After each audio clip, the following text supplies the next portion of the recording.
Bom dia, pessoal que está entrando. Bom dia, não, boa noite para o pessoal que está entrando. Hábito da terapia matinal a gente faz durante o dia, né? Aqui é Felipe Moreira, dando as boas-vindas à primeira de muitas lives que a gente vai fazer esse mês, Setembro Amarelo, onde a gente se propôs a falar sobre depressão e prevenção ao suicídio. Hoje vai ser uma roda de conversa, vou ter a participação de alguns colegas, vou começar a chamá-los aqui. Chamem os amigos, compartilhem a live, vamos chamar todo mundo para essa roda de conversa que vai ser incrível, vocês vão ver só.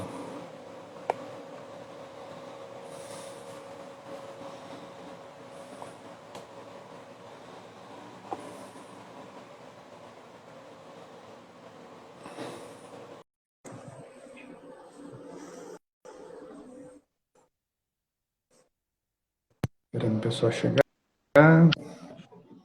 Sônia, Dayana, boa noite. Boa noite. Dayana não saiu correndo, já estamos no lucro, né? Verdade. Já tem uma Isso aí, chega mais perto, você está muito longe, está meio assustada. Chega mais perto do seu celular para a gente te ver. Isso, tá perto, gente. Tá longe. Tá longe? Tá. Deixa ela ali quietinha no cantinho dela. Ela tá querendo fugir. Tá, mas a gente não vai deixar, não. Dayana, você está escutando a gente direitinho? Tô sim. O áudio para você Sônia está tá bom? escutando bem? Tô. Estou ouvindo vocês bem, então. Pessoal, sem mais delongas, boa noite a todos. Terapia matinal, tendo o prazer aqui de começar essa roda de conversa. Terapia matinal acontecendo à noite para variar um pouco, né? Estou recebendo aqui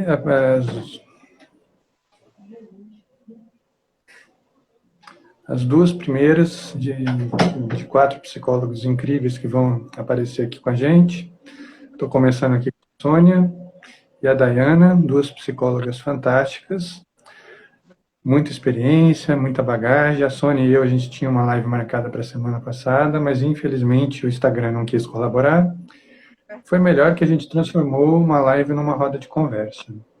Então vem muita coisa boa por aí. Verdade. Na sequência a gente vai estar recebendo aí o Bruno e a Natália, mas vamos começar, vamos direto ao que interessa. Depressão e prevenção ao suicídio.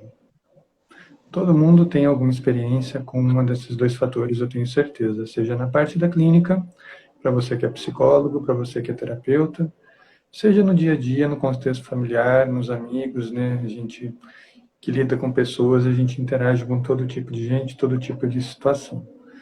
Então eu queria trazer aqui, com essas presenças ilustres aqui, um pouco dessa experiência, trocar informações, trocar experiências, né?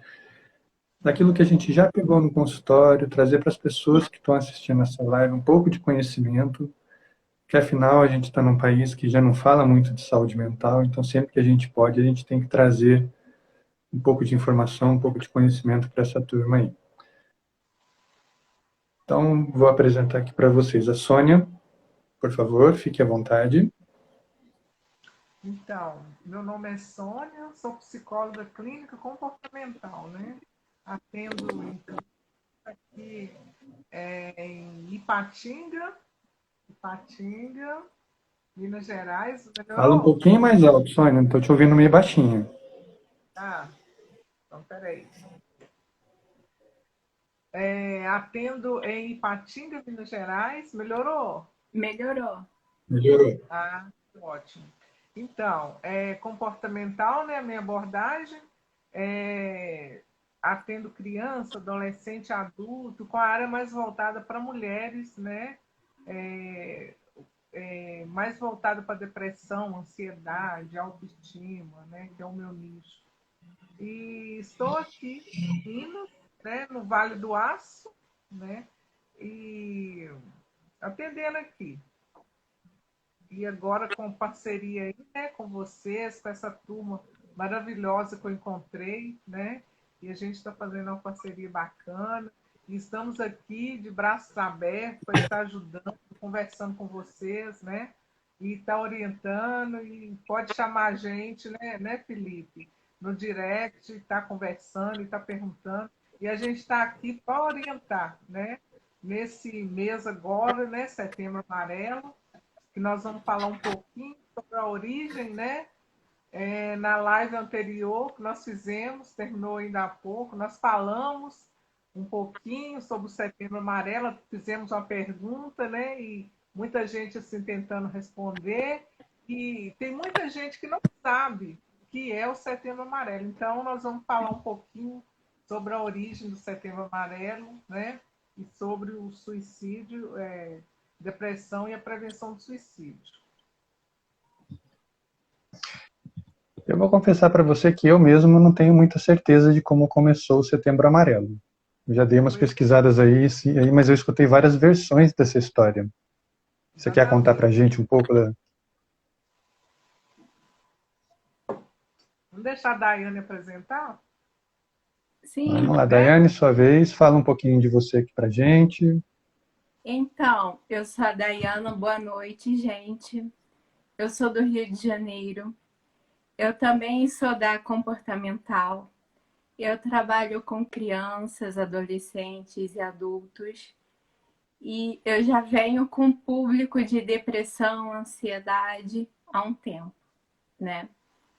Então, assim, a depressão já faz parte do meu contexto clínico, aí depois da minha formação, durante a minha carreira, né? Daiane é de onde, Daiane? Do Rio. Sou carioca. E o Felipe? Eu sou de São José dos Campos, interior de São Paulo. Então, nós temos aqui 3 estados já representados. Verdade. Né? Então, igual o Felipe falou, né? Tem as histórias que eles contam. Mas, assim, a que a gente mais vê, né, Felipe? É sobre o rapaz, o Mike, né? Dos Estados Unidos. Ele tinha um carro, né? Até um Mustang 68. E em 1994, ele já tinha... ele mesmo pintou esse carro que ele tinha de amarelo, né? E ele estava com depressão. Engraçado que na parte que eu li, eles não deram conta da depressão dele, né? Foi ignorada. Foi onde levou ele ao suicídio. E no velório dele, no enterro, né? No enterro dele, os amigos então pegaram as fitinhas amarelas e fizeram o símbolo ali, né? Do contra o suicídio, falando. Então, foi onde surgiu esse rapaz tinha 17 anos, foi onde surgiu então esse Setembro Amarelo, devido não só ao carro amarelo, mas também fitinhas amarelas que os amigos entregaram ali durante o enterro dele. Então, a história Foi que um a gente mais... respeito, né? Um reconhecimento àquela assinatura pessoal dele, que era o amarelo, né? Isso. Então, é isso que a gente lê, né, Felipe? Sim. Essa é a história que a gente vê como a mais difundida, né? Mas eu já vi atrelada várias histórias de suicídio. Já vi nos Estados Unidos, já vi no Brasil, já vi na Alemanha. Depressão e tentativas de suicídio é uma coisa que tem no mundo inteiro. E suicídio, propriamente dito, tem no mundo inteiro, né? Mas, assim, o grande lance desse caso em particular foram as fitinhas amarelas, né? Que começaram ali um movimento. Primeiro ninguém entendia, depois foram sabendo da história e aquilo foi crescendo, né? Isso que é interessante. E é o que você falou, né? A história dele, a depressão sempre foi muito negligenciada. A gente vai falar um pouquinho disso aqui, né? Mas a gente pensa na depressão como aquela pessoa, como eu já falei em outras lives, né? Sempre cabisbaixa, sempre quietinha, sempre com pouca energia.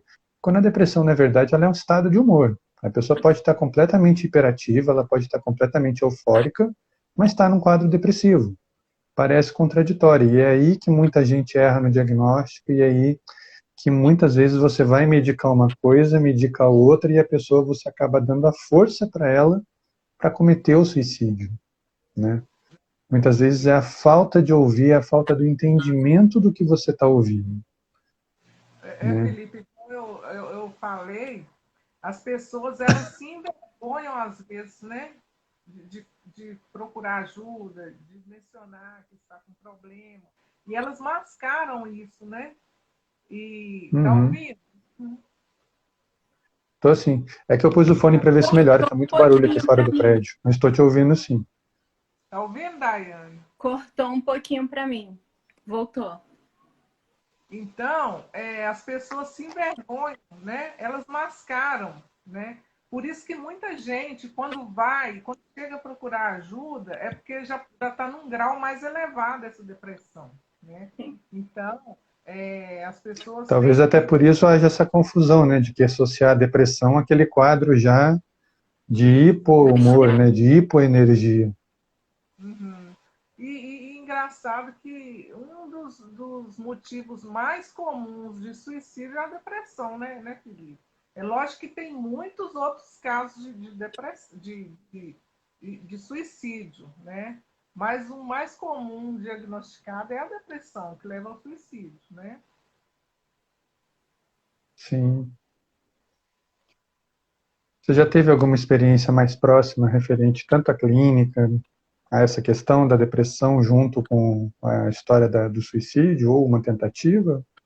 Ô Felipe, comigo mesmo eu não tive não, sabe? Assim, já tive pacientes, né, com depressão, mas não num grau tão elevado, com ideação suicida, né, claro. Mas, assim, bem próximo de mim, né, bem próximo, aqui na cidade mesmo, teve um caso, né, e foi, assim, muito chocante, de um adolescente de 17 anos em tratamento psicológico, né, ele pulou do terceiro andar, assim, bem próximo aqui de mim e pulou do terceiro andar e suicidou.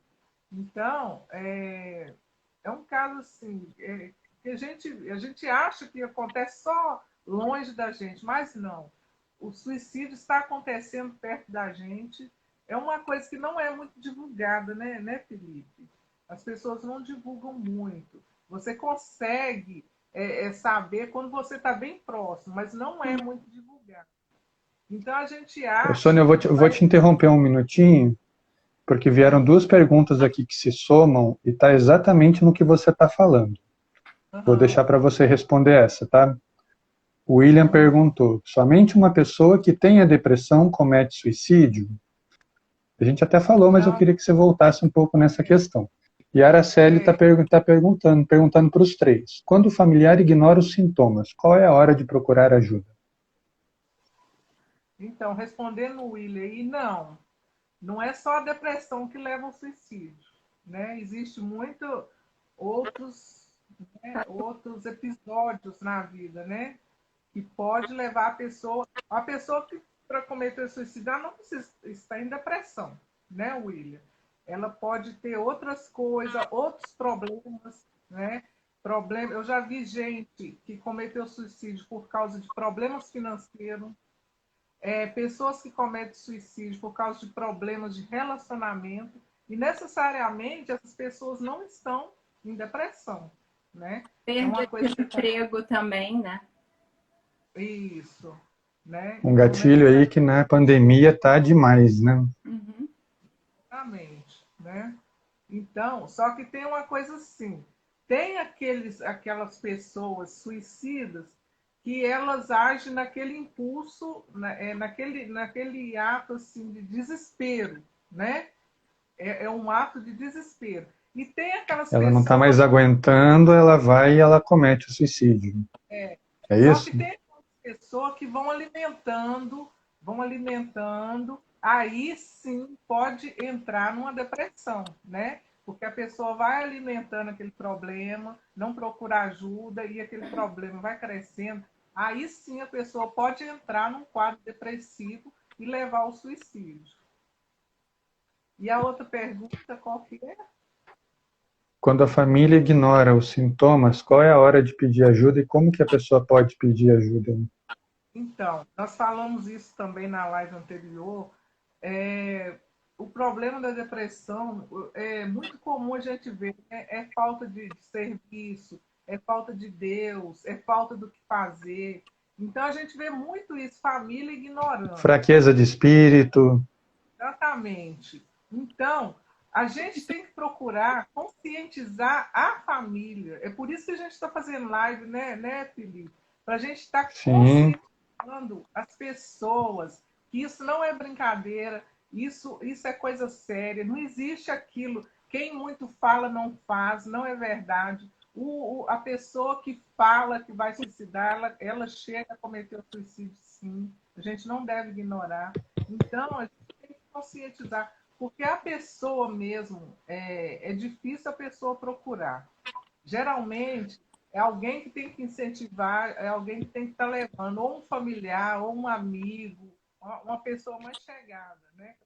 Então, só para pegar o seu gancho, então, mesmo que seja de brincadeira, só da pessoa, mesmo que a pessoa fale de brincadeira num momento perdido, fora de foco. Eu penso em me matar, ou então eu acho que não vale a pena viver. E depois não toca mais assunto. Já é a hora para a gente prestar atenção. Sim. Exatamente. Daiane, você falou alguma coisa, eu não entendi, que cortou um pouco. A importância do apoio da família também nesses momentos. Com certeza. E a pergunta da Araceli foi exatamente essa. Quando a família não apoia, quais são as saídas dessa pessoa? Então, acho que ela está pedindo. A Araceli, para quem não sabe, ela acompanha as lives, ela é enfermeira com uma grande experiência em ambulatório de saúde mental e ela trabalhou muito na questão do apoio familiar. Então, ela esbarrou muito tempo nessa questão da resistência familiar ao tratamento. Entendeu? Uhum. Então, assim, você tem um problema, você sabe que você tem um problema, mas a família, até certo ponto, não permite que você vá atrás de ajuda. Então, quais seriam os... Ela me corrige se eu estiver enganado, mas quais seriam os recursos dessa pessoa? O recurso dessa pessoa é ela mesma procurar ajuda, né? Conversar com um amigo, uma pessoa mais chegada, né? Ou uma ajuda profissional. E ela tem que, se a família não apoiar, ela tem que ir, porque não tem outro recurso, né, Felipe? Ou a família, ou uma pessoa chegada, um amigo que vai incentivar, que vai acolher, né? Porque a pessoa que está com depressão, a primeira coisa a fazer com ela é acolher ela, né? Escutar ela, não é falar, é escutar o que a pessoa... Você usou uma palavra muito importante, acolhimento. Exatamente. Então, essa pessoa, ela vai ter que buscar ajuda de alguma forma, né? E no caso, se for uma criança, uma adolescente, conversar com um professor, com algum tutor, de repente o pai de um amiguinho que esteja na casa, não sabe, ele tenha mais confiança. Seria essa uma possível saída? A gente está precisando muito, Felipe, Daiane, conscientizar as pessoas. Esse está sendo o nosso principal foco e é a parte principal do problema, principalmente criança. Você tocou num ponto aí agora muito importante. Eu até postei hoje, você viu lá, sobre a psicologia infantil. Os pais precisam tomar consciência, porque às vezes vem o professor e fala, seu filho... leva para fazer, né, uma sessão de terapia, seu filho está precisando, mas os pais... Seu filho precisa de ajuda. É aquilo que um pai nunca quer escutar e muitas vezes não sabe como lidar. E os pais, às vezes, acham que não, né? A gente está vendo muita dificuldade. Olha, eu vou te falar uma coisa, criança também entra em depressão, tá? Não é só adulto, não. Criança, adolescente, tudo, né? Então, a gente e a criança sinaliza muito no brincar, né? Sim, exatamente. Quem atende criança aí sabe como é que é. Eu atendo criança, sabe? No lúdico mesmo, a criança fala tudo que está sentindo brincando. Brincando, ela fala tudo. Então, assim... Eu tive um paciente de 8 anos de idade que as brincadeiras dele, mesmo se fosse pega-pega, se fosse super-herói, se fosse polícia e ladrão, sempre tinha que terminar com ele morrendo. Então, assim, ele era o bandido e a polícia tinha que matar. A pessoa que pega tinha que matar. Então, ele tinha uma autoanulação muito grande, ele tinha um negativismo muito grande. E muitas vezes os pais, por não saber lidar, achavam que era de filme, acharam que era de jogo. Ou então aquilo que a gente mais ouve. Ah, é fase, vai passar. Mas Vocês já por devem ter trás, ouvido isso também, né? por trás Com da certeza. brincadeira sempre tem uma realidade. Sempre tem uma realidade. Então, tem que A ficar atento. criança, ela não verbaliza, então ela vai para o lúdico, né? Exatamente. É, e prestar atenção, né, Felipe?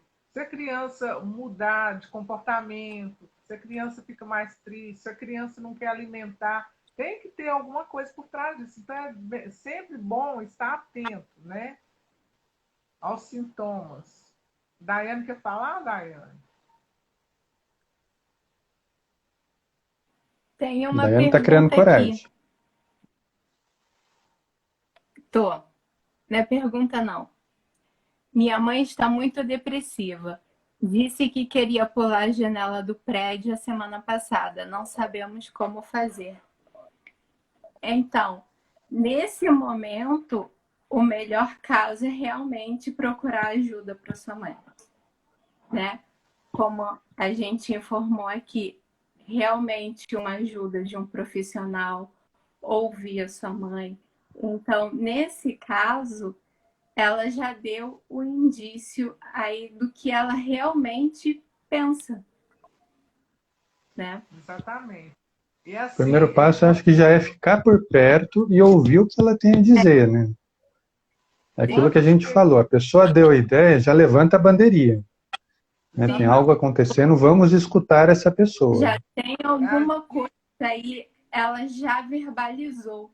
Ela não está totalmente, né, silenciada. Sim, ela já superou a fase do medo, do tabu. Então, assim, é perguntar o que está acontecendo. Eu não esqueço, eu já falei numa live quando eu atendi uma senhorinha de 60 e poucos anos de idade, já tinha os filhos grandes, morando fora, era só ela e o marido.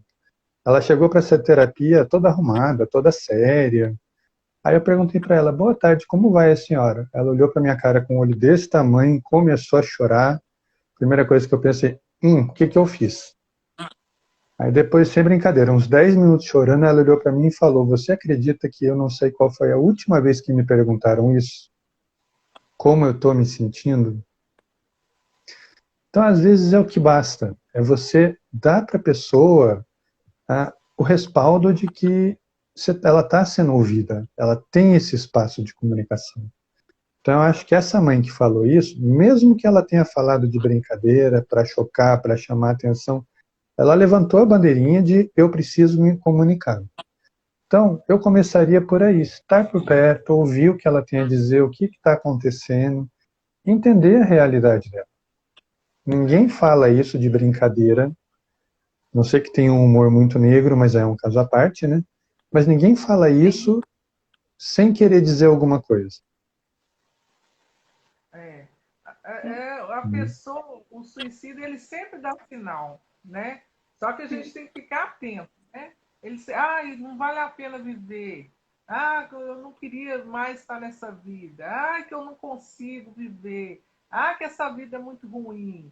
A gente tem que dar, valorizar essas coisas que a pessoa está falando e ver que, na realidade, ele pode fazer o que ele está falando, né? Porque a pessoa, não sei se já ouviu que ditado, cachorro que late não morde. Não é verdade, né? A Oh. pessoa que fala, chega uma hora que ela vai fazer sim. Então, é fake news isso aí, de que a pessoa não vai cometer o suicídio.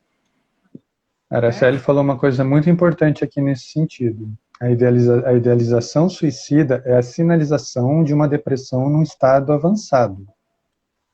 Vocês concordam com isso? Eu concordo em gênero e grau. Com certeza, porque já é o último grau para mim. Quando fala em suicídio, já para mim já é o último grau, já está, não tá, a pessoa, não, eu falei aqui na mesa, a pessoa não está querendo morrer, a pessoa está sentindo uma dor tão grande, ela está querendo se livrar daquela dor que ela está sentindo. Ela não quer deixar de, né? Ela não está conseguindo É o sofrimento se libertar Sim. daquela. A pessoa que perguntou da mãe, ela falou aqui que infelizmente não mora com a mãe. Então eu acho que é aquele caso que a gente falou, né, de acionar a família, acionar os amigos, né, ver quem está mais perto, quem pode ir até ela.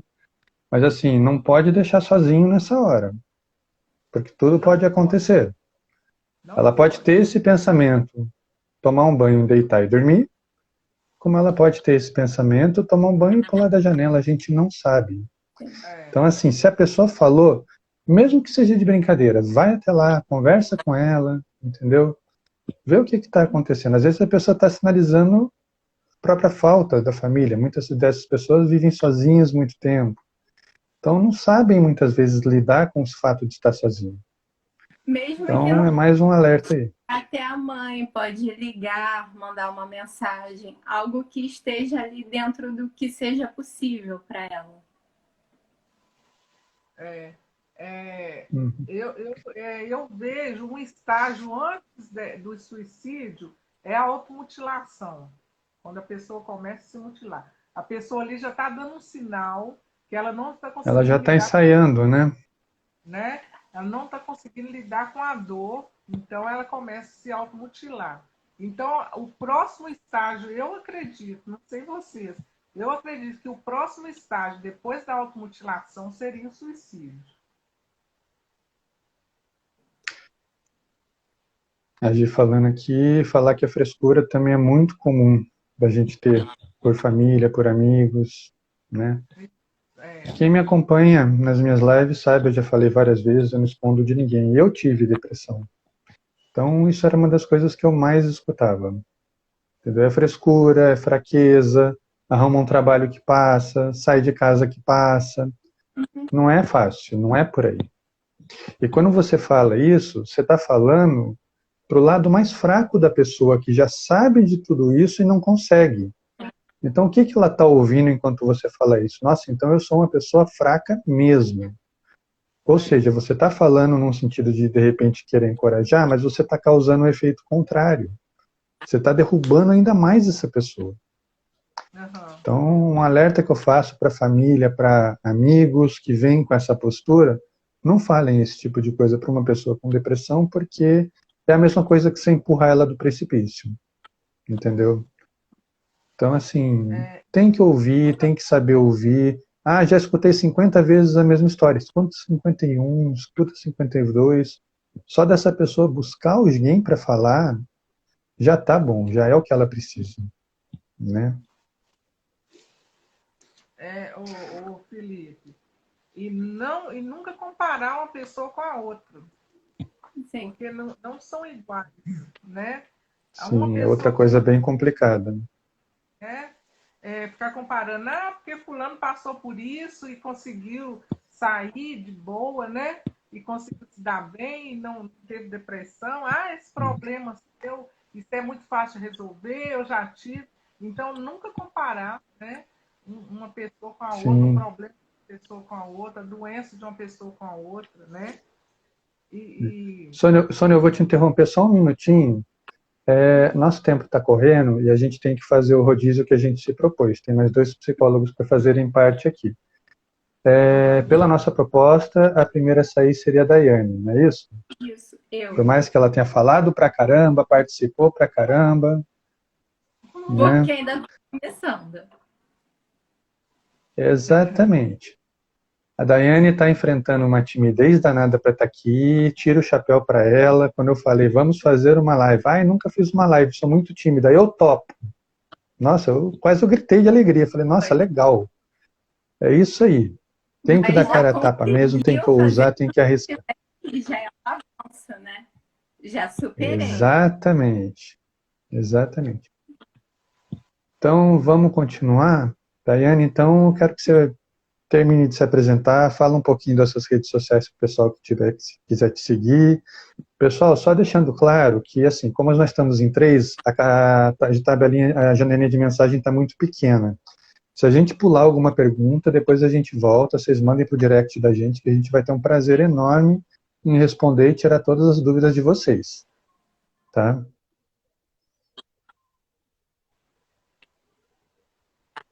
Daiane, você está aí? Está picotando. tá. Gente, eu quero agradecer o convite de vocês. É um prazer estar aqui com vocês. Vocês são maravilhosos, maravilhosos. Agradecer a todo mundo que ficou até aqui. E qualquer coisa, podem falar comigo. Eu estou sempre à disposição de vocês. Tá bom? Qual que é o seu perfil para o povo te seguir? É psicóloga Dayana Camelo. Dayana com Y. É Camelo, tá bom? Isso aí, não é caramelo. Não é caramelo. Tá bom? Daiana, foi um prazer. Depois a gente conversa melhor. Não tô te expulsando. É só porque eu não sei como é que o Instagram vai segurar essa live aí. A gente tem mais 2 pessoas para fazer parte dessa roda. Mas não se preocupa não, que daqui a pouco você está aqui comigo de novo. Você não vai escapar assim tão fácil, Ih, não. gente, travou. Ah, voltou. Eu falei que você não vai escapar assim tão fácil, não. Daqui a pouco você está comigo de novo aqui numa live, você vai ver só. Conforme eu vou passando o tempo, vai melhorando, né? A ansiedade vai passando. Vai. É a primeira de muitas. Obrigado aí pelo convite, obrigado pela coragem. E continua na live. Você está saindo do vídeo, mas a live continua. Tá bom? Abraço, Daiane. Abração, obrigado pela presença na live aqui. Continue com a gente aqui. Pode deixar.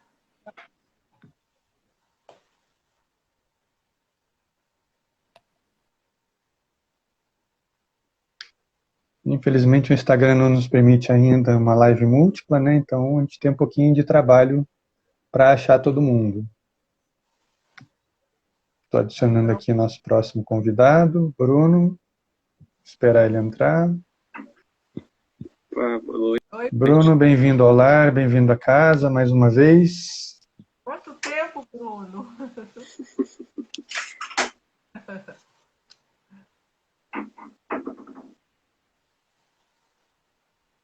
Mas a gente estava falando aqui da questão da depressão, do julgamento e dos tabus, né?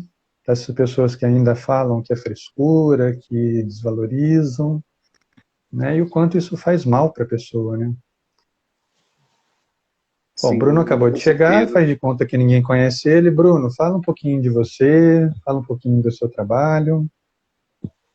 Sim, meu nome é Bruno, eu sou psicólogo e eu atuo online e venho trabalhando muito a questão da autoestima também. E hoje a gente vai falar um pouco sobre o suicídio e a depressão.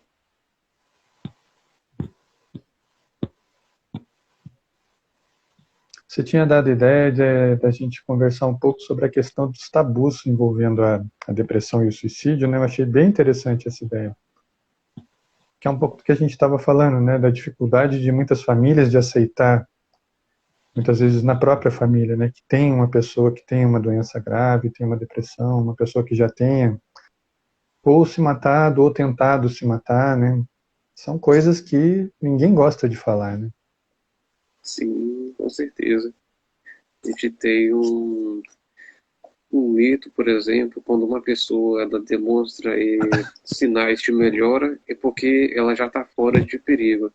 Mas muitas vezes o que faz ela não estar bem é uma tentativa prévia do suicídio.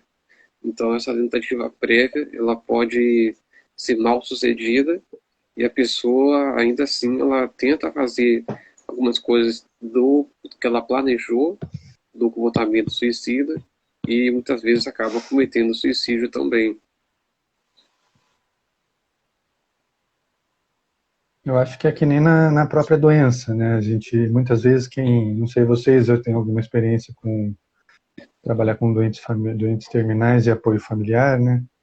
E é um relato que é muito comum para quem perde um parente por uma doença, que está internado, está enfrentando um câncer, por exemplo, de que no final a pessoa estava melhorando. É uma coisa que a gente observa muito, que a pessoa parece que está melhor, está diminuindo às vezes até a medicação, o médico está esperançoso e de repente aquilo reverte. Na saúde mental acontece a mesma coisa, né? A pessoa está mal, está em crise, passa por um tratamento, começa a melhorar, aquelas pessoas que estão em volta baixam a guarda, é o que a pessoa está esperando muitas vezes, né? Será que ela finge que ela melhora? Ou será que ela realmente tem uma melhora e depois tem uma recaída? Essa é a minha pergunta aí para a gente pensar. Muitas vezes essa melhora pode ser algo assim planejado também para ter esse efeito e as pessoas em volta acharem que está tudo bem também. Tem as pessoas que procuram ajuda, né? E realmente tem a melhora. Né?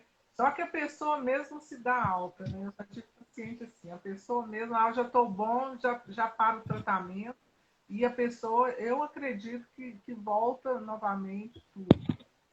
Né? Porque não houve uma Você acha que o que recuperação. acontece é uma recaída? Uma recuperação completa, né? O tratamento não foi completo e a pessoa para no meio do caminho. Então há um retrocesso, uma recaída, sim. Eu acredito. A gente mesmo muitas vezes faz isso com tratamento médico, né?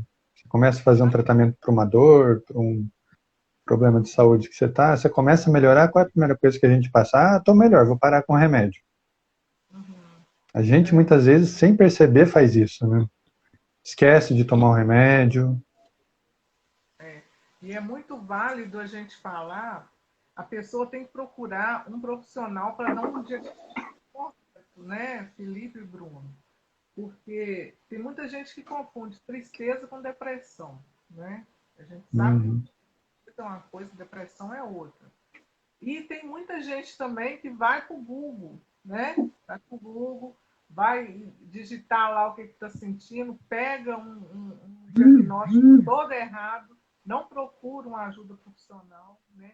A gente vê isso tanto na área mental quanto na área física, né? A pessoa que está sentindo uma dor vai lá pro computador, procura, de repente fala que está até infartando e não é. Às vezes a pessoa está com uma ansiedade, né? Um grau de ansiedade. O pior médico do mundo é o Dr. Google, não adianta. As pessoas insistem em se consultar com ele e ele insiste em dar o diagnóstico errado. Por que nas minhas lives, quando eu falo dos transtornos, eu não falo de sintoma? Porque é a primeira coisa que a pessoa procura na internet, sintoma de depressão, sintoma de ansiedade. E você começa a ler aquela lista, você começa a se enquadrar. Aí você vai sair muitas vezes, nossa, eu tenho isso. Começa a adoecer, né? Eu não sei se já aconteceu com vocês, mas chega paciente no consultório, primeira vez já falando comigo que está com depressão. Né? Quem te falou? Sempre. Não, eu olhei no computador. Então, é exatamente isso que eu pergunto para a pessoa. Quem te deu esse diagnóstico? Exatamente, né? Então, a gente tem que tomar São as 3 perguntas que eu faço. Quem te deu esse diagnóstico? E se a resposta for um profissional da saúde, eu vou perguntar, você já fez o tratamento? Aí se a resposta for sim, a próxima pergunta vai ser, você fez até o final o tratamento? Porque a maior parte das vezes, se a pessoa está vindo até a gente, ou ela está no tratamento e deseja complementar, continuar, ou é porque ela abandonou o tratamento, está em crise, está desesperada para encontrar um rumo, né? Exatamente. É o que a Araceli falou, as pessoas se rotulam, elas vão atrás do rótulo, vestem aquilo e não tem quem tire deles. Elas querem ter um diagnóstico. Simples assim, Sim. Né? Eu tenho isso e eu quero, assim, uma resposta imediata. Né? Eu tenho depressão e eu quero aqui. Na primeira e na segunda sessão eu já quero ter Sim, eu estava tendo essa discussão hoje no grupo de psicólogos, né, do quanto é difícil você explicar, você conscientizar o paciente e a família, muitas vezes, da importância do psicodiagnóstico.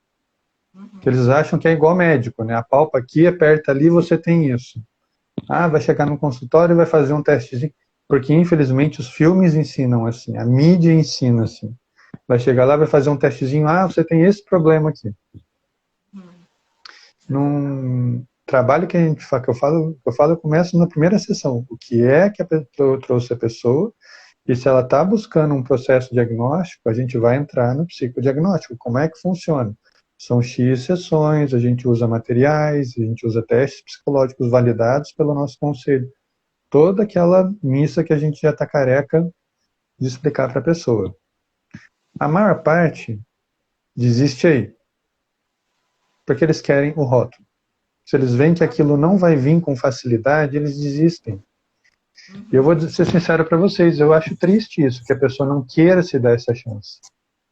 Não queira entender que ela pode não ter nada daquilo. É que nem no médico. Você vai no médico, faz um exame, aí o médico vê o exame e fala, não, você está bem de saúde. Você não vai ficar bravo com o médico, você vai ficar feliz. Exatamente. Né? A gente acontece o contrário, as pessoas ficam irritadas. Felipe e Bruno, outra coisa também é porque tem um certo grau na depressão que só a terapia não consegue. A gente tem que encaminhar o paciente para o psiquiatra. É outro problema. Sim. Não quer. É a engrenagem terapêutica que a gente fala, né? Então, esse é outro problema que a gente enfrenta, né, com o paciente que não quer fazer Eu já tive paciente que parou tudo, porque não quis ir no psiquiatra. Ele tinha que ir, né? Só a terapia já estava assim num grau mais avançado. Só a terapia, ele precisava de um medicamento antidepressivo, né? Então, E a terapia vai bem até um certo ponto também, né? Exatamente. O Bruno está querendo falar. Fala, Bruno. Outras coisas também que podem ser observadas também são os fatores de risco também do suicídio. A gente tem, por exemplo, a baixa autoestima, a gente tem também o uso de álcool ou outras drogas, e a gente tem também a história de tentativa de suicídio também, seja na família ou de pessoas próximas. Então, todos esses fatores eles podem também, de certa forma, colaborar para que a pessoa ela tenha também a ideação. Sim, pode ser, como a gente fala, uma ideação, na verdade, fabricada, né? Sim. A gente sabe que tem drogas que, assim, elas causam aquela euforia, depois o humor da pessoa faz isso aqui. E quando ele faz isso aqui, a pessoa se sente pior que o lixo. Essa que é a verdade, entra num fator de depressão muito grande, e ela não vai associar aquilo à droga que ela usou, ela vai associar aquilo que é o que ela está pensando, o que ela está sentindo, né? Então, é que nem eu brinco, a pessoa bebeu porque brigou em casa. Teve esse boom, essa defasagem aí, o que ela vai achar? Minha vida está uma porcaria, minha família não presta, ninguém me entende, né? E vai desencadear uma série de questões ali, como você falou, pela questão da própria droga, né? Às vezes nem é um pensamento da pessoa, mas está ali, né? E ficou aquilo, ficou gravado aquilo. Eu vejo, o Bruno até falou aí, das principais dificuldades, né, que nós já tivemos até uma pergunta aí, é sobre como agir com a pessoa que está com depressão, né? Tanto a família tem dificuldade, pessoas mais próximas. Então, eu acho que a grande dificuldade é essa. Como que eu vou agir com essa pessoa? Essa pessoa que agora entrou para dentro do quarto, tem uma semana que não toma banho, não come. Como é que eu faço? Então, eu já falei, vou falar de novo, está precisando conscientizar mais as famílias, busca ajuda de um profissional. A pessoa não quer ir. Só complementando, de um profissional qualificado. Não é pedir ajuda em grupo do Facebook, qualquer infeliz lá que responder lá, eu posso te ajudar, eu sou terapeuta quântico, me procure. Não, eu falei, né? Eu acho que eu falei na outra live lá com o Bruno, profissional qualificado, com CRP ativo, porque tem muito charlatão, pessoas que estão fazendo aí cursinho de 30, 90 dias, que já falam que já está atendendo, né? Então, pessoa qualificada, buscar ajuda. Tem o CAPS, né, Felipe? Tem o CAPS. O CAPS também tem serviço de acolhimento. Independente da agenda de atendimento, todo CAPS tem, ou deveria ter, né, um serviço constante e ativo de acolhimento, para que eles possam identificar, né, se um caso requer atenção imediata e como proceder, ou se aquele caso já vem de um tempo, a pessoa tem condição de esperar, né, e vai entrar na fila de espera. Mas é importante buscar esse acolhimento, buscar essa ajuda, né, até mesmo para quê? Se for necessário uma medicação para ontem, dependendo do estado, do quadro, do transtorno que a pessoa esteja, o próprio CAPS já vai encaminhar a pessoa para um psiquiatra, para um neurologista, para fazer a avaliação, para ver se toma uma medicação de resgate, enquanto está esperando pela terapia. Isso é muito importante. Como você falou, às vezes, e a Araceli comentou também, às vezes a medicação ela é prioritária à psicoterapia. Não adianta a pessoa buscar terapia se ela estiver num estágio onde a cognição está comprometida. Então, assim, primeiro tem que vir a medicação para estabilizar o cognitivo, o humor da pessoa, para daí a terapia ser eficaz.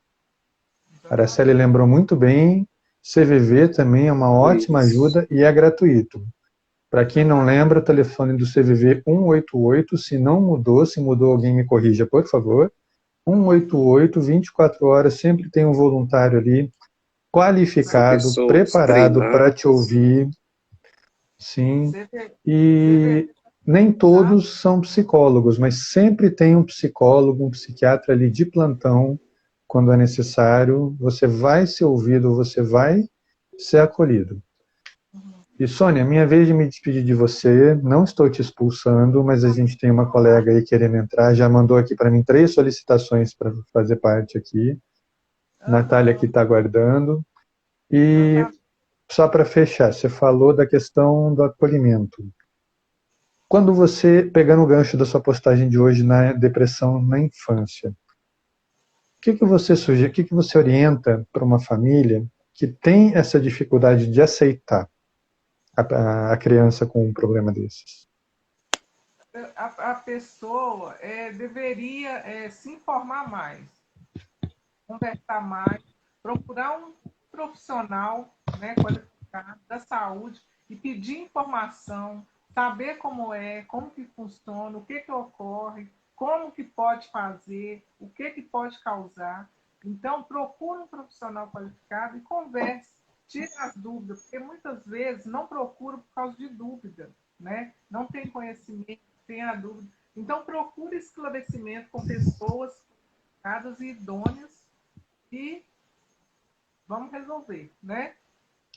Ou então escutou a vida inteira que telepsicólogo é para doido e não quer saber de ser doido. Eu diria que é o contrário. Psicólogo é para a gente não ficar doido, né? Deixa o psicólogo ficar doido pela gente, né? Corajosa, né? Psicologia. Exatamente, é coragem. Né? Que procura ajuda, que quer resolver as questões. Tá bom? Um grande abraço, gente. Fala suas redes sociais aí para o pessoal poder te seguir, te acompanhar, mandar as dúvidas. Pode me achar lá, Sônia Neves, psicóloga. Pode me chamar, conversar, tirar dúvidas. Eu estou à disposição lá, tá bom? Um abraço para vocês. Foi muito bom. Sônia, muito obrigado por ter aceito o convite, por ceder um pouquinho do seu tempo aí nessa live incrível aqui, tá bom? Eu que agradeço. Vou continuar aqui com vocês, tá bom? Isso aí. Até a próxima. Tchau, tchau. Abraço. Tchau.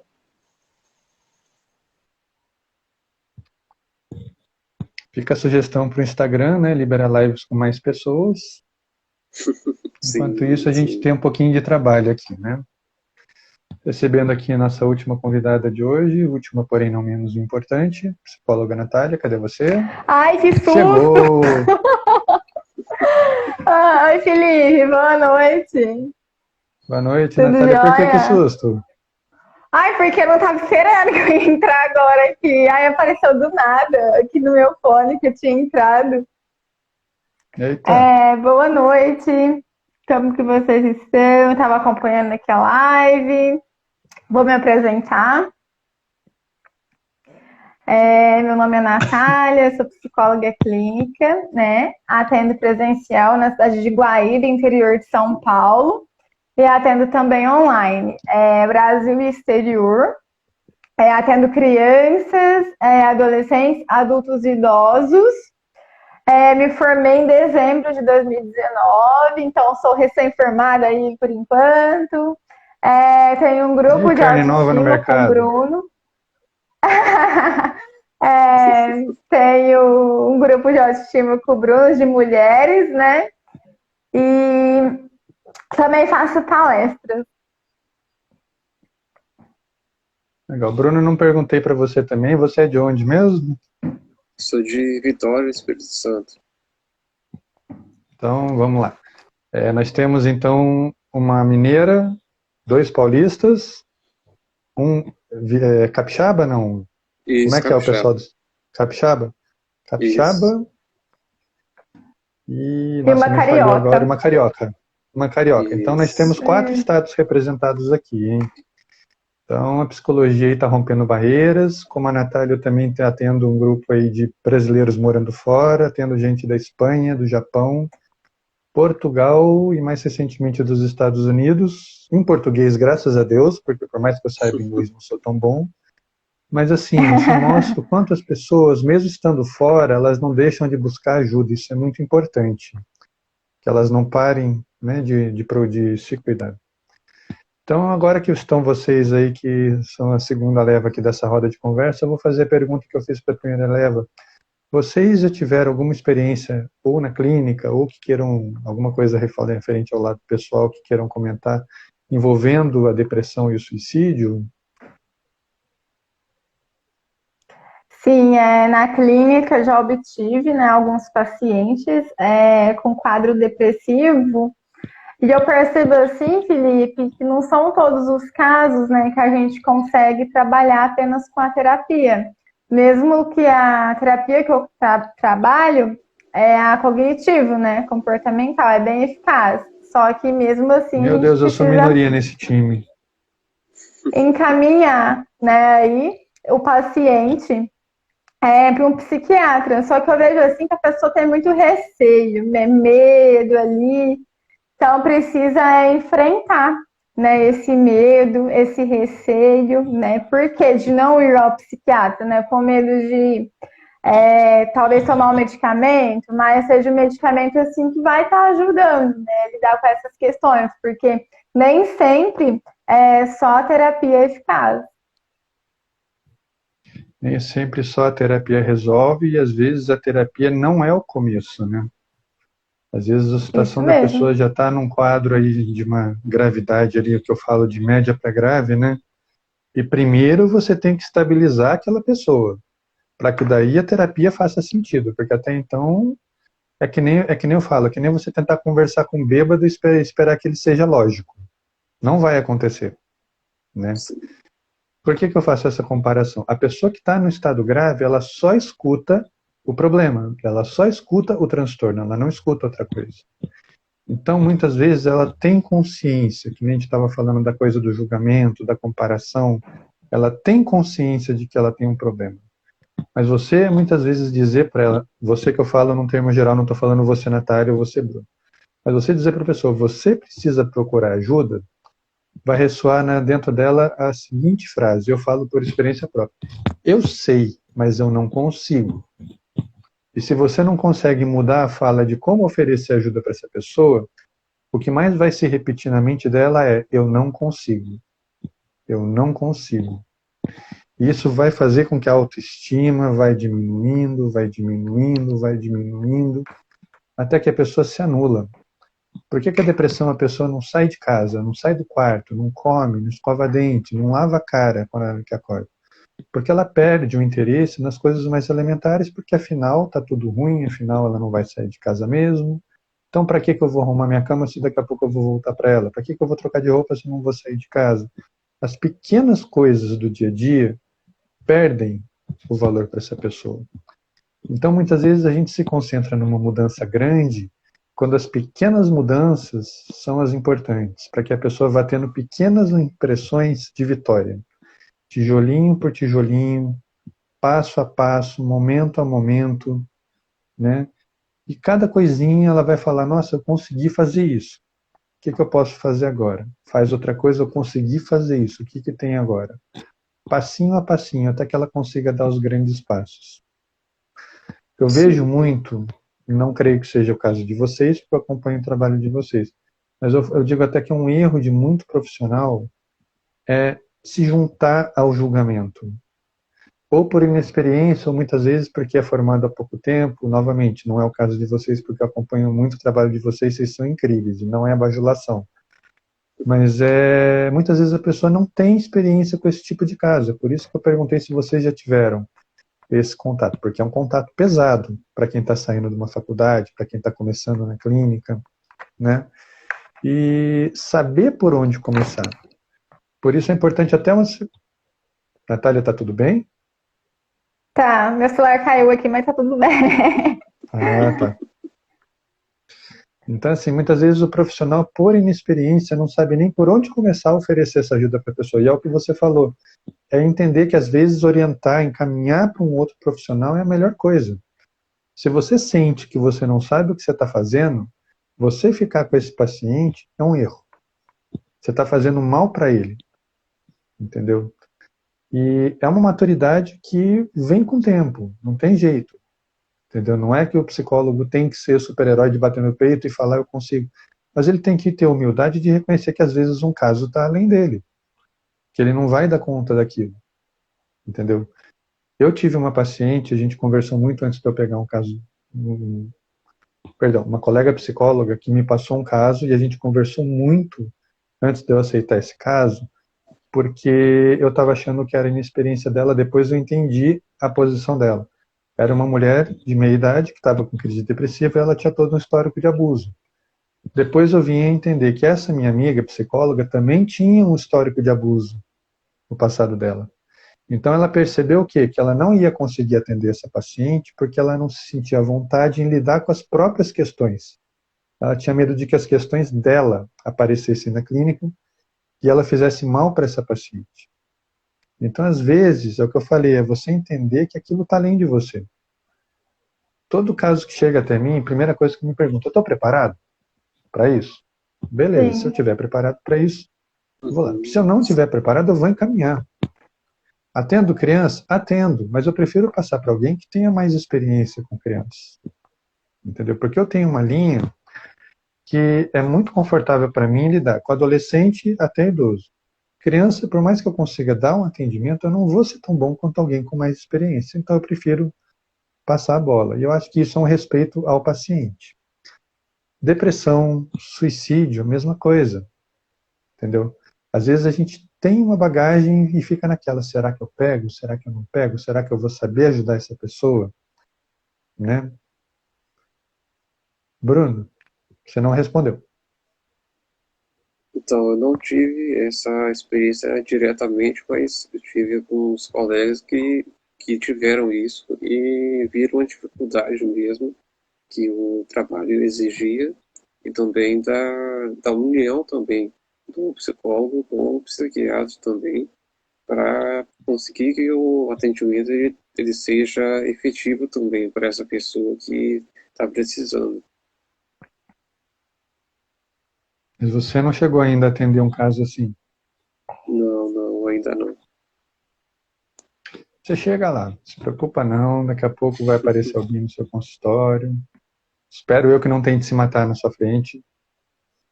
Sim. Eu tô brincando porque aconteceu com uma colega minha, no mesmo prédio que eu trabalhava, e por muito pouco eu não vi o que aconteceu.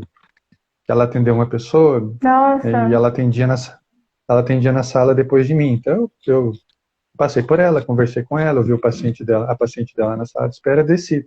Só que eu fiquei conversando com o porteiro do prédio nesse dia, não me lembro por que razão, fiquei mais de uma hora conversando. Daqui a pouco a paciente passou pela gente, né?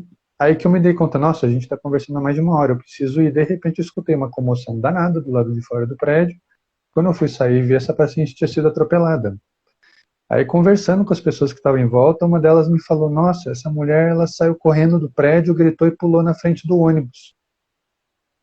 Daqui a pouco desce essa minha colega correndo, desesperada, porque ela viu lá de cima que ela achou que tinha sido um acidente de carro. Quando ela viu pela janela que era a paciente dela que tinha sido atropelada, ela desceu correndo para ver. E a gente foi juntando as peças do quebra-cabeça, né? E o que tinha acontecido, o que não tinha acontecido. Ainda perguntei para ela, mas aconteceu alguma coisa? Ela falou, não, ela estava bem, ela saiu bem. Foi aquilo que a gente conversou agora há pouco, né, Bruno? Que às vezes a pessoa demonstra estar bem, mas a gente não sabe o que está acontecendo ali dentro. Sim, isso Né? mesmo.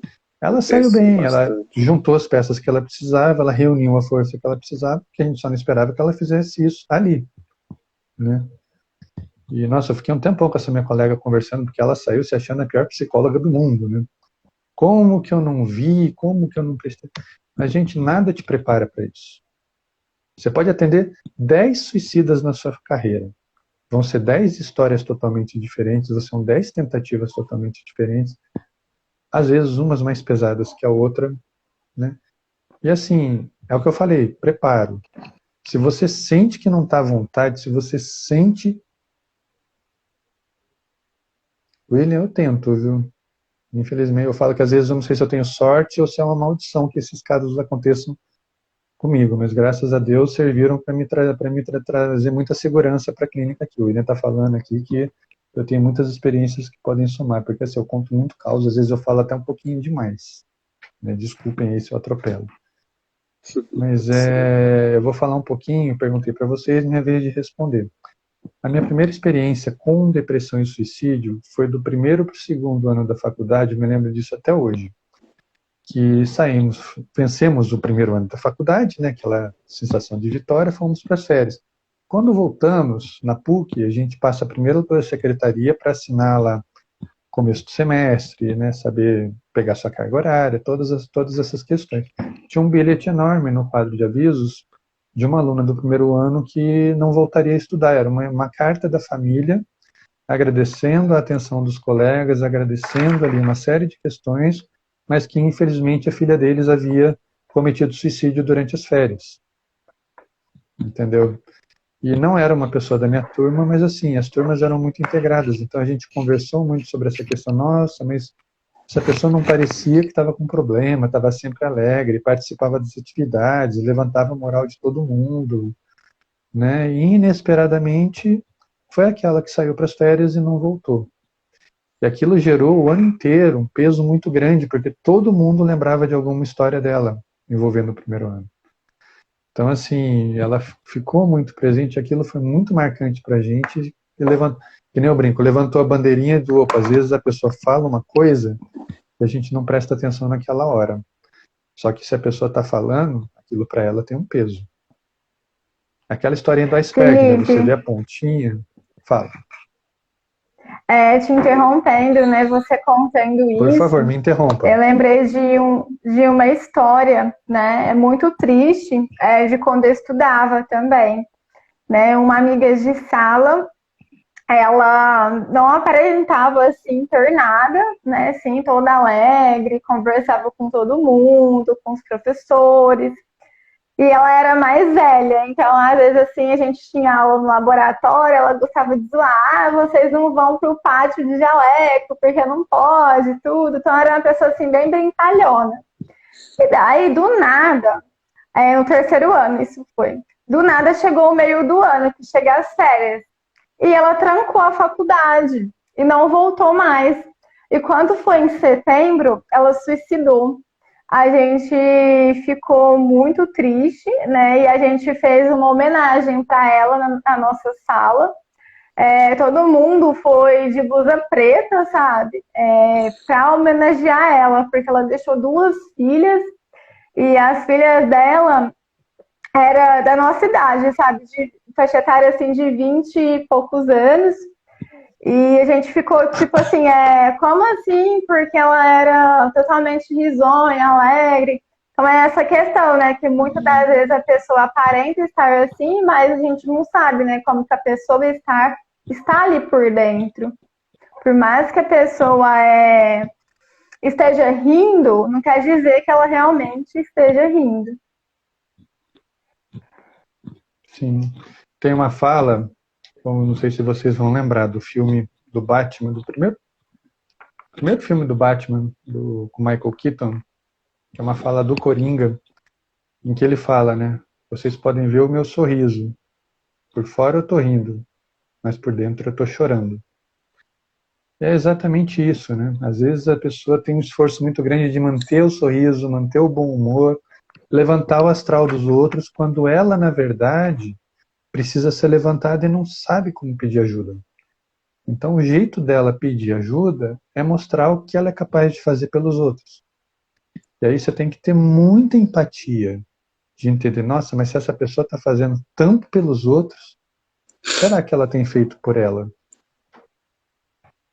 O que será que ela faz por ela? Será que ela se cuida tanto quanto ela ajuda os outros e incentiva os outros a se cuidar? Ela é brincalhona, ela é risonha, ela faz todo mundo dar risada. Mas será que ela é uma pessoa que é motivada? Ela é uma pessoa que tem essa alegria no dia a dia? Também Cada Entende? pode pessoa também é um universo. reconhecer os sinais também do comportamento também. Se a pessoa ela tem diminuição, por exemplo, no autocuidado, se ela se isola mais do que o normal, ou se ela tem muita preocupação também com a própria morte. Então, identificar esses sinais, Posso às fazer, vou vezes. fazer um adendo na sua fala. Você falou dela se isolar um pouco demais. Na verdade, às vezes é o contrário. É o medo de se isolar. Ela foge do isolamento estando cercada de pessoas. Então ela disfarça o que ela sente e a gente não percebe. É aquele Sim, amigo de sim. todos, é aquele camarada. Não estou te corrigindo, estou só complementando. Tá? Não, tudo bem. Fala aí. Te interrompi. E às vezes também a questão de a pessoa ficar muito preocupada também com a morte também pode ser um sinal também, ou que ela já tenha uma tentativa prévia também, ou pensa muito nisso. Sim. Percebo também que cada um, né, tem uma vida e uma dor, né, interna ali. E que a gente não tem acesso, né, e só a pessoa mesmo. Então, cada um de nós temos uma história de vida. Né? Então, quando estava aqui o decorrer da live, eu fiz algumas anotações, né? Como também os problemas familiares, né? Ali, que muitas das vezes os familiares, né? Quer controlar ali as decisões, as escolhas da pessoa. E com isso, a pessoa vai ficando mal por dentro. E essa questão também é de entender, né, o que a gente tem controle na nossa vida e o que a gente não tem controle na nossa vida. E a questão do familiar, ele influencia muito, né, ali na família e muitas das vezes também na vida da pessoa, né? E essa pessoa, por ser uma carga tão grande e pesada, a pessoa acaba tirando a própria vida ali, né? Não querendo viver mais, porque muitas das vezes a pessoa acaba não tendo a própria liberdade, né? De escolha, de decisões, porque a pessoa, por mais que escolheu ou tomou uma decisão, as pessoas ficam julgando, colocando defeitos, brigando. Então, isso é um ato assim, que Comparando. acaba acarretando. Isso. Comparando, isso mesmo. Comparando, para mim, acho que é um veneno que você faz, sobretudo quando você, mãe, pai, que vira filho, você devia ser mais que nem o seu irmão, que é lutador, que trabalha, que não dá problema, que blá, Sim. blá. Né? Isso tudo são venenos que vão sendo administrados ali em doses homeopáticas ao longo da vida, né? Comigo aconteceu, né, com relacionamento. Então, por isso que eu trouxe isso, né? Porque toda a opinião que eu dava era por conta de namorado e tudo. E as coisas não funcionam bem assim, né? Porque cada um tem uma opinião e decisão e pensamento também. Não quer dizer assim que é tudo por causa de namorado e nem nada. Aí ia conversar, não entendia, sabe? É muito complicado. Então, por isso que eu trouxe isso, porque eu sei realmente o que realmente é isso, né, na prática. E às vezes eu ficava dentro do quarto, chorando, sabe, por tudo que acontecia, porque coisas desnecessárias, que não precisa de tudo isso, sabe? Então, é algo assim que acaba cometendo também o suicídio se a pessoa não tiver psicológico. Sim, é o famoso eu não aguento mais, né? Sim. Isso. Ou então aquela a frase clichê de todo suicídio, né? Adeus, mundo cruel. Dramático, porém verdadeiro, né? Que afinal, o que leva uma pessoa a desistir da vida? Ela não encontrar um lugar, não ter esse senso de pertencimento. Então, se nem a família está lá para ouvir, se nem a família sabe lidar com essa dor da pessoa, o que o mundo pode fazer por ela? Aquilo que a gente estava falando, se a pessoa faz tanto pelos outros e nada por ela, qual é a história que ela está contando? Que o mundo precisa de mim, mas eu não preciso do mundo. Então é nessa hora que a psicoterapia vem, que eu falo que ela vem solando. Porque vai falar da pessoa, tá vendo como o mundo precisa de você? Entendeu? Então, assim, a gente olha muito para essa questão do lado do, a pessoa faz tanto pelos outros e não faz nada por ela. Coitada. É na hora que você solta coitada, que você levantou dentro de você a bandeirinha. Nossa, Araceli pegou minha sincronicidade aqui, a bandeirinha do julgamento. Entendeu? Nunca julgar o tamanho da dor do outro. Exatamente. Você que falou de relacionamento, Natália, você vai entender a frase que eu vou usar aqui. Você não sabe o que eu estou sentindo. Já ouviu isso? Realmente isso. Já. Né? Você não E hoje em entende dia a as minha pessoas. dor. Sim, e hoje em dia as pessoas não têm muita empatia, né? Não se colocam muito no lugar do outro para saber realmente a dor do outro, não apoia, só sabe julgar. Isso, muito julgamento mesmo. Eu gosto muito de uma frase de Jung, que ele fala que todo julgamento é baseado é baseado na dor do outro. Então a pessoa que julga está contando a própria história, nunca o inverso. É exatamente isso. Se você E é capaz muitas de das vezes as julgar, pessoas. Desculpa, Felipe, te cortei. né, você ia falar, muitas vezes as pessoas. Muitas das vezes as pessoas ficam ali julgando. Peraí que eu esqueci. Fica ali julgando e não sabe realmente da dor do outro, né? O que o outro está passando, realmente o que o outro sente. Volta o que você estava falando, que talvez eu lembre. Eu ia falar nesse sentido, que às vezes a gente julga o outro baseado no nosso ponto de vista. A gente parte do princípio de que a nossa dor é maior.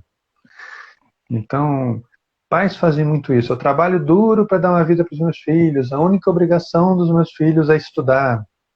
Né? Mas o emocional dos filhos fica onde? Né? E a autoestima de um filho que cresce sendo menosprezado, que cresce sendo julgado. Um pai que mal chega em casa dá o celular para o filho ficar lá vendo um videozinho, vendo um joguinho e vai sentar na frente da televisão para ver jornal. Então vai tomar uma cerveja e ficar. Enfim, não vou nem entrar na questão familiar, que senão isso aqui vira uma outra live. Né? Mas enfim, Sim, o julgamento é uma engrenagem. E assim, ele se torna nocivo, sempre vai acontecer. O ser humano é um ser julgador.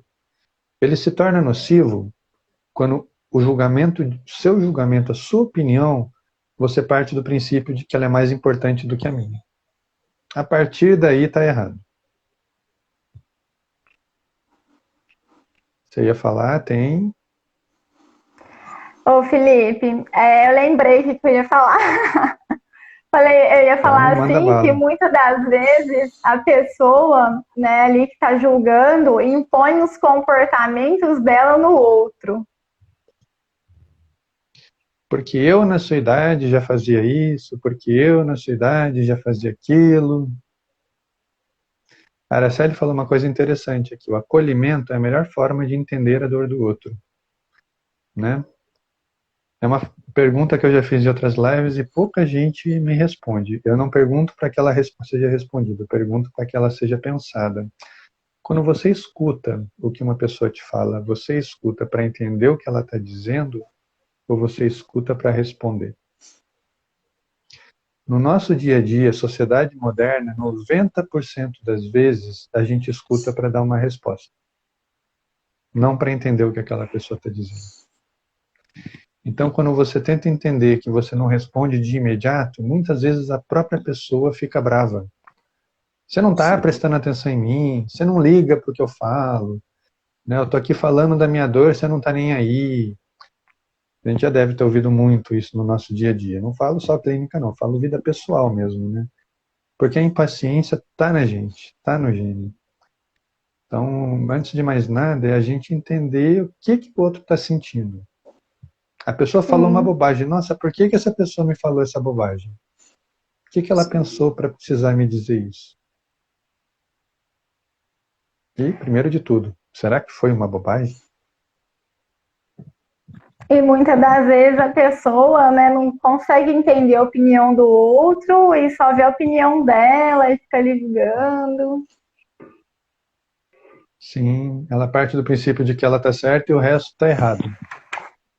Né? Felipe, gostaria de complementar, né, algumas coisas que foi dito, né, anteriormente, Manda bala. sobre o Google, né? Eu vejo assim que realmente, né, tem muitos conteúdos que são fake news, né? Eu também sempre digo aos meus pacientes para não ficar lá pesquisando no Google, porque talvez ele não tenha isso.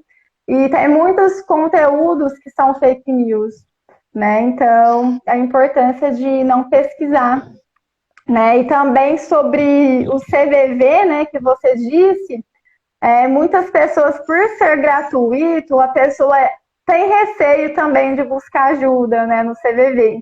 Então, a importância é de enfrentar, né, esse medo, né? Por que esse medo? Questionar esse medo.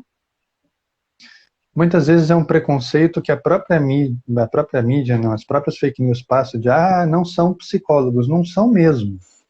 São pessoas voluntárias, com história de vida, com muita bagagem nas costas, e não estão lá à toa. Elas recebem um treinamento e elas têm ali do ladinho delas, a um botão de distância, um psicólogo ou um psiquiatra, que eles vão acionar se for necessário, né? Não é simplesmente uma pessoa que vai te aconselhar, ela vai te ouvir, vai te acolher, e se for necessário uma atenção profissional, ela vai te passar na mesma hora para o psicólogo, para o psiquiatra. Então, assim, não pode ser, não é menosprezado. É um serviço que nem sei quanto tempo o CVV tem de existência, mas quantas vidas já não salvou? De pessoa que está lá, que nem eu costumo brincar, sentada na beira do prédio, sacudindo o pezinho, olhando para baixo no telefone, né? É a palavra que ele precisava para botar o pé para cima, desistir, né? Tá com a arma na frente, na mesinha do escritório, tá ali com um copo de veneno prestes a tomar, e ouviu naquele momento a palavra certa. Então a gente não pode menosprezar esse pessoal. Eles têm história, eles sabem o que eles estão fazendo lá, eles são treinados, né? E é um lugar que não tolera erros. Então, se alguém lá fala uma bobagem, vai ser demitido na mesma hora que vem o próximo. Sim, com certeza. Né? E o tratamento, né, disso tudo, né? Aí a importância, né, de buscar ajuda, né, para lidar com esse quadro depressivo, né, com esses sintomas, com esse desânimo, muitas das vezes, que aparece, desprazer aí, né, de fazer as atividades que gostava, e entre outras coisas, né, que acontece dentro do quadro depressivo. E muito importante buscar ajuda profissional para, assim, ajudar você a enfrentar tudo isso. E quebrar também esse preconceito, né, com nós psicólogos aí, né, que estamos aqui para ajudar vocês, né, a lidar com todas as situações. Exatamente. Uma coisa que eu falei para o Bruno, e é uma dica que eu dou, um exemplo que eu aprendi no psicodrama, com um grande professor meu. Para quem não sabe, no meu último ano de faculdade foi o pior de todos para mim. Foi o ano que eu perdi meu pai, perdi minha referência. Então, por muito pouco, eu não concluí a faculdade. E o meu professor de psicodrama, não sei se ele está me assistindo, o Dr. Alexandre Sader, grande abraço, você foi decisivo na minha carreira, na minha vida. Me ensinou o seguinte, quando a gente fala do consultório. Se você não tem uma bagagem, você é um psicólogo e não tem uma bagagem que você acha que vai precisar, pega ali o seu manual, pega ali na internet as informações daquela doença, leia. Então pergunta para você mesmo, se eu tivesse isso, como eu me sentiria? Se eu estivesse tão mal, a ponto de pensar em acabar com a minha vida, como eu estaria fazendo isso hoje? Como eu iria fazer? Ensaia mentalmente. Ele estimulava a gente a fazer o que a gente chamava de teatro dos horrores. É imaginar que por um dia você tem aquele transtorno. Como fica a sua cabeça? Como fica o seu emocional? Porque se você não tem uma bagagem, muitas vezes você não vai compreender, você não vai, como o Bruno falou, perceber os sinais que a pessoa está te dando. Mas se você ensaia mentalmente, se você já sentiu aquilo, mesmo que seja um faz de conta, mesmo que seja um preparo mental, entendeu? Você vai sair dali com uma bagagem que, se a pessoa te der um sinal, você vai falar, eu conheço isso. Que nem a gente brincava, eu já brinquei disso, já passei por isso. Então, o que eu posso estar falando aqui, eu tenho certeza que não faz sentido para muitos psicólogos. Mas assim, na minha carreira, e eu tenho já 21 anos de formado, fez muita diferença para entender muitos transtornos, para saber lidar com eles e saber o que dizer para uma pessoa. Eu me lembro que a minha primeira paciente era uma mulher com depressão, tinha acabado de perder o pai, meu pai ainda não tinha morrido nessa época, e a principal queixa dela era as crises de depressão que ela tinha quando estava de TPM. Não sou mulher, nunca tive uma crise de TPM, não tinha depressão nessa época, meu pai era vivo. O que eu fiz? Eu fui ler. E o que eu escutei de um abençoado, um outro psicólogo? Para que você está lendo? O psicólogo tem que saber já o que vai falar, o que vai fazer. E se não souber, ele dá um jeito. Eu olhei para ele e falou, você realmente pensa nisso? Eu falei, eu acredito nisso. Eu falei, então eu tenho pena dos seus pacientes. Se você vai fingir que vai fazer o melhor por eles, eu tenho pena. Por favor, não atenda, não vá para a clínica, que é a pior coisa que você faz na sua vida. Nem sei que fim esse cara levou, nunca mais ouvi falar dele, graças a Deus. Mas você entendeu? Se eu não tivesse me preparado, se eu não tivesse lido, como é que eu ia poder acolher essa pessoa? Como é que eu saberia lidar com as questões que ela estava me trazendo? E como eu falei, foi no último ano da faculdade que meu pai faleceu. Eu me lembro da primeira consulta que eu tive com essa paciente depois que meu pai faleceu. Nós dois choramos a sessão inteira. Porque ela trazia as questões do pai dela e aquilo doía em mim. E eu acabava sem querer falando das minhas questões e aquilo doía nela. O que a gente fez? Interrompeu o tratamento, deu 15 dias de intervalo e depois retomamos, né? Fui buscar terapia, meu orientador novamente, o Dr. Alexandre Sadé, pessoa incrível, me acolheu, me ouviu, foi decisivo para o meu futuro desse ponto em diante. Mas é o preparo. Que nem eu falei para a Sônia no começo da live, é você buscar a pessoa habilitada, qualificada para lidar com você. É a melhor? Não sei. É a que está na sua frente, como é que você vai lidar? E você, profissional, você está pronto para atender aquilo? Você vai saber lidar com aquilo? O pessoal vai saber tentando. Então, ensaiar é uma dica que eu deixo para vocês aí que estão se formando há pouco tempo. Ensaia, brinca com isso, entendeu? Eu escrevi a carta. Quando eu fazia essas simulações, eu escrevia cartas para mim mesmo como se eu estivesse com aquela doença, me contando o que eu estava sentindo. Gente, isso é incrível. Isso gera uma maturidade. Isso assim, você entende o que uma pessoa com aquele transtorno vai sentir, o que ela pode te dizer, quais palavras ela vai usar, né? Eu me lembro de um outro orientador meu que estava falando, também na questão do suicídio, uma paciente que ele atendeu, e essa paciente falou, um dia, sempre foi uma pessoa super séria, super sóbria, um dia ela chegou para consulta e falou para ele, você acredita que a minha vizinha se matou? Que pessoa idiota! E ele não sabia o que dizer para ela. Isso ele bem no começo da carreira dele, recém-formado. O que você diria para um paciente que te diz um negócio desse? Né? O paciente, tudo bem.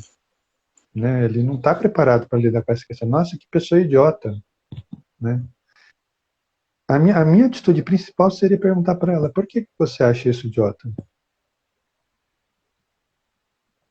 Qual seria a atitude de vocês diante de uma situação dessa? Já que a gente está falando de tabu, já que a gente está falando de julgamento. O pessoal que está acompanhando a gente, se tiver alguma experiência, deixa aí nos comentários também, tá? Tentar entender essa motivação dessa pessoa e se teve algum histórico também anterior a isso que fez com que ela também agisse dessa forma. O que levou ela, às vezes, de fato, né?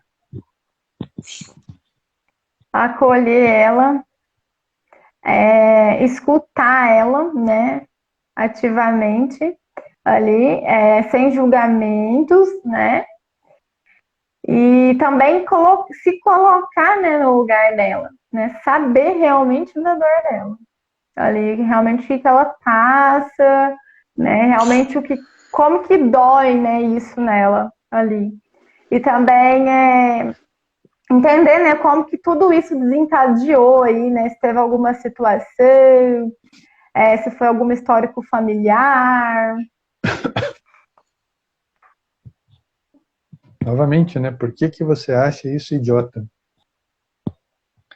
Não sei o que eu diria para uma paciente dessa, mas provavelmente eu seguiria essa linha de pergunta, né? Por que dessa opinião? Tão cheia ao mesmo tempo, né, de preconceito, de tabu, de julgamento. Eu acho que isso já faria com que a pessoa olhasse para dentro dela e, de repente, se ela trouxe essa questão, já que foi uma coisa que para ela é banal, por que ela trouxe para terapia? Para começo de conversa. Por que isso foi tão marcante, então, para ela? Eu lembro de uma paciente que ela odiava a vizinha dela, mas odiava. Então, toda a sessão, ela passava uns 10 minutos falando mal da vizinha, depois a gente começava a sessão. Aí teve um dia, ela passou a sessão inteira falando mal da vizinha. Eu percebi que tinha acontecido alguma coisa, mas eu fui dando corte, fui escutando, fui escutando. No final, ela virou para mim e falou: você acredita que ela deu uma festa e não me convidou? Afinal, se você odeia uma pessoa, por que você quer que ela te convide para uma festa? Então, assim, você acha ali o gatilho, mas assim, você tem que saber ouvir o que a pessoa está te dizendo. Né? Essa minha colega, por exemplo, que a paciente saiu bem da consulta e se jogou na frente do ônibus. O que será que ela estava pensando? Dava para prever? Não sei. Né? Será que a pessoa deu alguma amostra ali? De repente ela não percebeu e a paciente saiu com aquela sensação: ah, tá bom, então tchau. Não tem como a gente saber.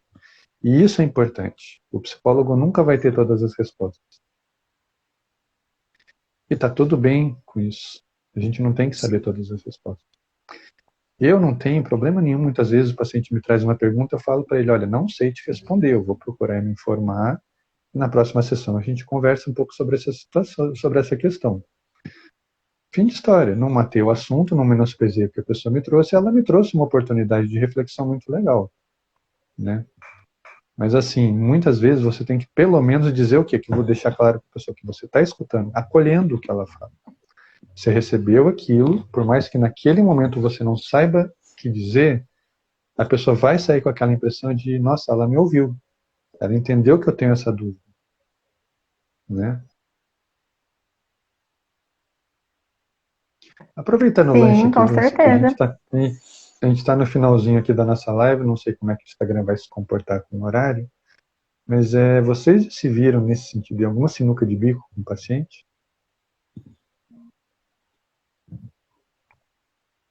Acho que talvez assim, não dessa forma que você mencionou. Como é que foi a sua experiência? Teve alguma coisa? Foi assim, não foi assim nesse sentido, mas foi também de um entendimento que esse paciente teve, que também era um pouco difícil de entender ali inicialmente, mas depois, olhando toda a história, ficava mais fácil de compreender.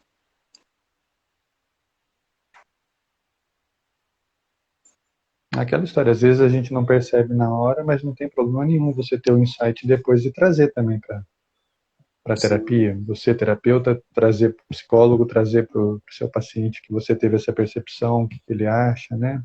Eu acho que isso é legal, até para dar uma devolutiva para o paciente de que, nossa, ele realmente está escutando o que eu estou falando, ele está prestando atenção. Isso Você mesmo, já teve alguma Felipe. sinuca de bico? Não, dessa forma assim, não. Mas questões assim de falar de outra pessoa, sim, né? De trazer para a sessão, assim, falando de outra pessoa, igual você disse, sim. E no final da sessão é entender aí o porquê, né? Mas aí deu dizer à pessoa, né? Para ela reconhecer ela mesma, né? Meio que incentivando ela a trazer coisas dela, né? Então aí a gente foi intervindo muito nisso, porque antes ela vinha na sessão e falava só das pessoas e deixava ela de canto, né? Daí eu fui trabalhando, intervindo. E o autocuidado, né, que você está tendo com você, né? Você consegue se olhar para dentro de você, você consegue se reconhecer, sua verdadeira identidade, quem você é realmente, né? Então hoje ela já consegue, né, trazer assim coisas dela na sessão.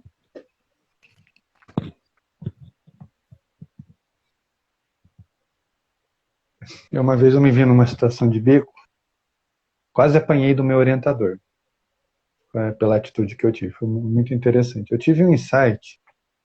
O paciente, ele sempre falava que ele pensava em se matar, e não sei o quê, mas ele falava e você via que ele não estava dando bola para aquilo, ele estava falando mais para chamar atenção. Um dia que chegou, a gente conversando no meio da sessão, hoje é o grande dia, hoje eu vou acabar com a minha vida, e falou, e você não tenta me impedir. Eu levantei, tá bom. Levantei, fui na porta, abri a porta da sala, sentei na minha cadeira e comecei a anotar no caderninho. Ele ficou muito puto. Pois você não duvida de mim, porque eu vou fazer isso aí. Eu juro por Deus, na minha cabeça eu estava fazendo. 3, 2, 1. Ele voltou, bateu a porta, sentou na cadeira. Você é um filho da puta, porque eu tô falando que eu vou me matar e você não leva a sério. Você não me leva a sério. Aí eu olhei para ele na mesma hora. Por que é tão importante para você que eu te leve a sério? Ele parou, ficou me olhando. Você percebeu? Não importa o que você o que eu fale. Você quer que eu concorde com você, então eu concordei. O que você fez? Você não soube o que fazer com isso. Vamos partir daí? Ele mudou totalmente o discurso dele a partir desse dia. Nunca mais falou em tentar se matar, parou de fazer teatrinho, aí eu fui percebendo muitos teatrinhos. Meu orientador, quando eu contei para ele esse caso, ele falou, você é louco que você fez um negócio desses?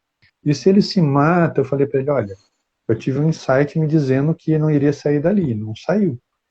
Ele falou, tá bom, mas você nunca mais faça um negócio desses. Nunca mais precisei.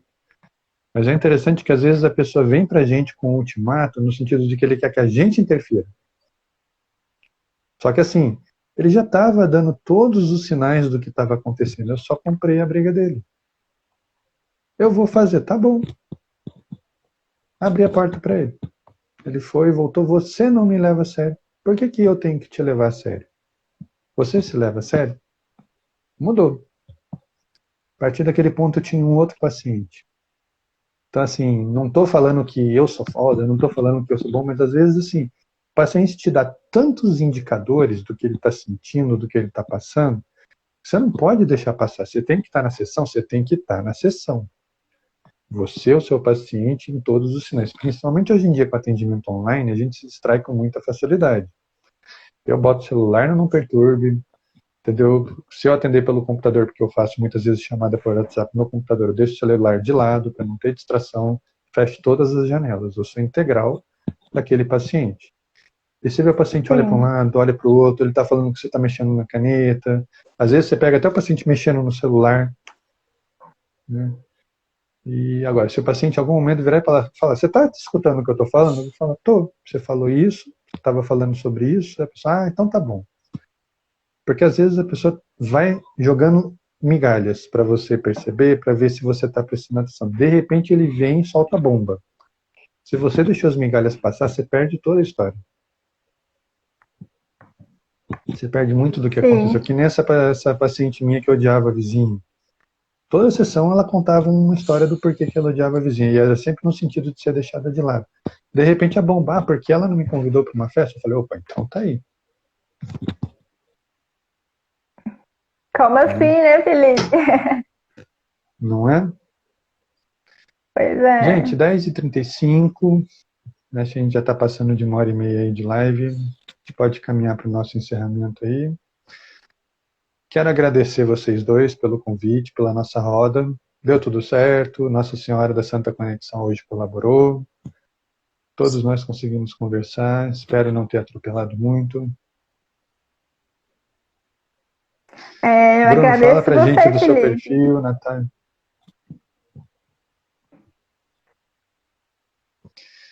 Eu que agradeço aí vocês terem vindo, né? Trazer a experiência de vocês, trazer esse contato. Bruno, fala pra gente as suas redes sociais para o povo te seguir aí, seu perfil. O meu perfil é Bruno Tosa PSI, e qualquer dúvida pode estar chamando nesse perfil. Você também está atendendo online, presencial, só online? É só online. Natália, você também está só o meu online? Instagram. Não, eu atendo presencial também. Na cidade de Guaíra, fica aqui perto de Barretos. Você conhece Barretos? Ainda não. Não? Eu atendo online e presencial, mas eu atendo na cidade de Guaíra, São Paulo, fica 40 quilômetros de Barretos. O meu Instagram é psicóloga.nataliafernandes. Eu agradeço, né, a todas as pessoas que estiveram aqui na live, todas as pessoas que também vão nos assistir. E um abração aí, bem apertado, né, virtual aí para todos vocês. Pessoal que acompanhou até aqui, Terapia Matinal, Felipe Moreira agradecendo aí a presença, agradecendo essas feras aí que estiveram com a gente nessa roda de conversa. Bruno, Natália, Sônia, Dayana. Vão ter outras lives, vão ter outras rodas aí para a gente trocar mais figurinha, trocar mais informações. Setembro Amarelo continua. Eu, da minha parte, também, por enquanto, só estou atendendo online por conta da pandemia. Quem sabe daqui a pouco as coisas não melhorem e a gente volte aí para o presencial. Por enquanto, só aqui no quadradinho mesmo, né, horários disponíveis à vontade. Pessoal, mandem direct, mandem suas dúvidas, qualquer um dos 5 aqui. A gente deixou aqui nossos contatos, mas no card, na chamada da live, está lá o perfil de todo mundo. Podem falar com qualquer um, a gente está aqui sempre para responder essas perguntas. Se ficou alguma pergunta sem responder, vocês puxam a orelha da gente, manda aí nas mensagens no direct, que a gente vai responder com muito, muito carinho. Lembrando que todas as lives do canal, a gente vai, daqui uns 2 dias vai pro YouTube. Para quem quiser, quem perdeu, poder acompanhar, tanto pelo Instagram, no IGTV, quanto no YouTube, aí para o pessoal que prefere. Tá bom? Então, Bruno, Natália, mais uma vez, muito obrigado pela presença, pela disponibilidade. Obrigada. Sônia e Daiane, se ainda estiverem por aí, muito obrigado pela presença aí de vocês. Até a próxima, pessoal. Boa noite para vocês. Boa noite. Boa noite.